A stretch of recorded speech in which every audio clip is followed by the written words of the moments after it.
இந்த நிகழ்ச்சியை பார்த்து கொண்டிருக்கும் நேயர்கள் அனைவருக்கும் வணக்கம். நாம் இப்பொழுது சனிப்பெயர்ச்சி பலன்கள் 2025 என்பதை பற்றி நாம் விரிவாக பார்க்க இருக்கிறோம். பொதுவாகவே சனீஸ்வர பகவான் ஒரு ராசியில் இருந்து 2.5 ஆண்டுகள் பயிற்சியாவார். அந்த அடிப்படையில் இப்பொழுது கும்பத்தில் இருக்கக்கூடிய சனீஸ்வர பகவான் மார்ச் மாதம் 29ஆம் தேதி 2025 கும்பத்திலிருந்து மீனராசிக்கு பயிற்சியாகிறார். மீனராசிக்கு பயிற்சியாகின்ற போது அங்கு 2.5 ஆண்டுகள் தங்கியிருந்து ஒவ்வொரு ராசிக்கும் பலன்களை தரப்போகிறார்.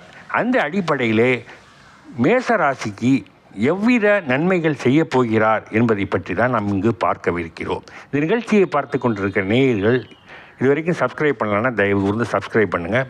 பெல் பட்டனை ப்ரெஸ் பண்ணி ஆல் செலக்ட் பண்ணுங்கள். ஃப்ரெண்ட்ஸுக்கும் உறவினருக்கும் ஷேர் பண்ணுங்கள். மேசராசியை பொறுத்தளவில் இதுவரையில் 11ஆம் இடத்திலிருந்து லாபஸ்தானத்தில் சஞ்சரித்து வந்த சனீஸ்வர பகவான் பல நன்மைகளை கடந்த 2.5 ஆண்டுகளாக செய்திருப்பார்.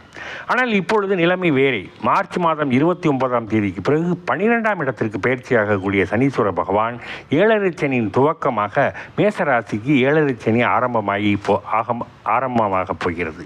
அதன் அடிப்படையிலே இதுவரை நன்மைகள் உங்களுக்கு 100% நடந்திருந்தால் அந்த நன்மைகள் 100% இனிமேல் கிடைப்பதற்கு வாய்ப்பு இல்லை. 50% தான் கிடைக்கும். மேசராசிக்காரர்களை பொறுத்தளவில் நீங்கள் சேமித்து வைத்திருந்த பணம் உங்களுக்கு விரயமாகக்கூடிய சூழ்நிலைகள் இருப்பதனால் நீங்கள் அதை கூடுமான வரையிலே விரையச் செலவுகளாக மாற்றிக்கொள்ள வேண்டும். திருமணம், வீடு கட்டுதல், நிலம் வாங்குதல் ஆகியவற்றின் மூலம் சுப விரையச் செலவுகளாக மாற்றிக்கொள்வது நல்லது. அதற்காக திட்டமிடுவதிலும் பயன்படுத்துவதும் நல்லது. தொழில் செய்து கொண்டிருப்பவர்கள் தொழிலுக்கு முதலீடாக கடன் வாங்குவதை குறைவாக வாங்க வேண்டும். லாபம் குறைவதற்கு வாய்ப்புகள் இருக்கிறது. சுற்றம் சூழம் இதுவரை சண்டை சச்சரவாக இருந்தவர்கள் இப்பொழுது அவர்கள் குடும்பம் ஒற்றுமையாவதற்கு நிறைய வாய்ப்புகள் கூடி வரும். மேலும் திருமணம் ஆகாத ஆண் பெண் இருபாலருக்கும் திருமண முயற்சிகளில் கைகூடும். குழந்தை இல்லாதவர்களுக்கு குழந்தை பிறக்க வாய்ப்பு இருக்கிறது. வேலை பார்த்து கொண்டிருந்த இளைஞர்கள் நல்ல படிப்பின் மூலம் வெளிநாடு செல்வதற்கும் உத்தியோகத்திற்கு செல்வதற்கும் வாய்ப்புகள் கைகூடி வருகிறது. ஆகவே இந்த சனிப்பெயர்ச்சி பலன்களை பொறுத்தளவில் மேசராசி நேயர்களுக்கு மிகுந்த சிறப்பாக இருக்கிறது என்பதை நாம் இங்கு குறிப்பிட வேண்டும். இருப்பினும் நீங்கள் எதிலும் கவனம் தேவை. பேச்சினில் நிதானம் தேவை. விட்டு கொடுத்து போவது நல்லது. யாரிடத்திலும் விவாதம் செய்யாமல் இருப்பது நல்லது. மேலும் சனிப்பெயர்ச்சி பலன்கள் என்பது உங்களுக்கு சாதகமற்ற சூழ்நிலையில் இருப்பதனால் கூடுமான முறையில் நீங்கள் ஓரளவு நேர்மையினை கடைபிடிப்பதும் மக்கள் மத்தியிலே ஒரு அமைதியை கடைபிடிப்பதும் பொறுமையாக இருந்து செயல்படுவதும் எதையும் தொலைநோக்கு பார்வையிலே சுயநலமின்றி இருந்தால் இந்த சனிப்பெயர்ச்சி பலன்கள் உங்களுக்கு முழுமையான நன்மையினை செய்யப் போகிறது. மேசராசியை பொறுத்தளவில் இந்த சனீஸ்வர பகவான் மிகுந்த நன்மையினை செய்வார் என்பது நாம் உறுதியாக சொல்லலாம். என்ன 50% என்பது கடந்த ஆண்டை போல் உங்களுக்கு 100% இல்லை என்ற மன வருத்தம் இருந்தாலும் கடந்த ஆண்டிலே 2.5 வருடங்கள் உங்களுக்கு லாபஸ்தானத்தில் இருந்து பொருளாதாரத்தை வாரி வழங்கினார்.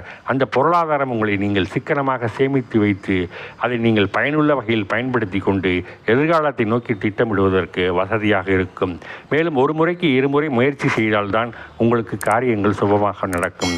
ஆகவே மேசராசி நேயர்களுக்கு இந்த சனீஸ்வர பகவான் மிகவும் சிறப்பாக இருக்கிறது. இதுவரை நோய் நொடியில் மருந்துகள் எடுத்து கொண்டிருக்கக்கூடிய பெற்றோர்கள், பெரியோர்கள் அவர்களுக்கு நல்ல முறையில் குணமாகி அவர்கள் உடல் தேடி வருவதை மேசராசி நேயர்கள் கண்கூட பார்க்க முடியும். உறவுகள் மத்தியில் இருந்த குழப்பங்கள் விலகும். நண்பர்கள் மத்தியில் இருந்த சண்டை சச்சரவுகள் விலகும். இது போன்ற சுப நிகழ்ச்சிகளில் கலந்து கொள்வதற்கு மேசராசி நேயர்களுக்கு வாய்ப்புகள் நன்றாக இருக்கிறது. ஆகவே மேசராசி நேயர்களை பொறுத்தளவில் சனீஸ்வர பகவான் நன்றாகவே இருக்கிறார். 12ஆம் இடத்தில் இருந்தாலும் 7.5 சனியின் ஆதிக்கத்தில் செயல்பட்டாலும் அவர்களுக்கு வெற்றி என்பது 50% நிச்சயமாக கிடைக்கும். ஒரு முறைக்கு 2 முறை முயற்சி செய்தால் எதிலும் வெற்றியை அவர்கள் எளிதாக பெற முடியும் என்பதை நாம் இங்கு உறுதிபட கூற முடியும். மேசராசி நேயர்கள் பெரும்பாலும் சனீஸ்வரனின் பாதையில் நீங்கள் பயணம் செய்கிறீர்கள். ஆகவே வாரந்தோறும் சனிக்கிழமை தோறும் சனீஸ்வர பகவானை வழிபட்டு வந்தால் உங்களுக்கு ஏற்படக்கூடிய இன்னல்கள் குறையும், துன்பங்கள் விலகும். அதிலிருந்து நீங்கள் எளிதாக தப்பித்து கொள்ளலாம் என்பதை நான் உங்களுக்கு இந்த நேரத்தில் தெரியப்படுத்திக் கொள்கிறேன். மேலும் மேசராசி நேயர்கள் இந்த நிகழ்ச்சியை பார்த்து கொண்டிருப்பவர்கள் இதுவரைக்கும் நீங்கள் சப்ஸ்கிரைப் பண்ணலைன்னா சப்ஸ்கிரைப் பண்ணுங்கள். பெல் பட்டனை ப்ரெஸ் பண்ணி ஆல் செலக்ட் பண்ணுங்கள். உங்கள் ஃப்ரெண்ட்ஸுக்கும் உறவினருக்கும் ஷேர் பண்ணுங்கள். இந்த நிகழ்ச்சியை பார்த்து கொண்டிருக்க நேயர்கள் அனைவருக்கும் நன்றி, வணக்கம்.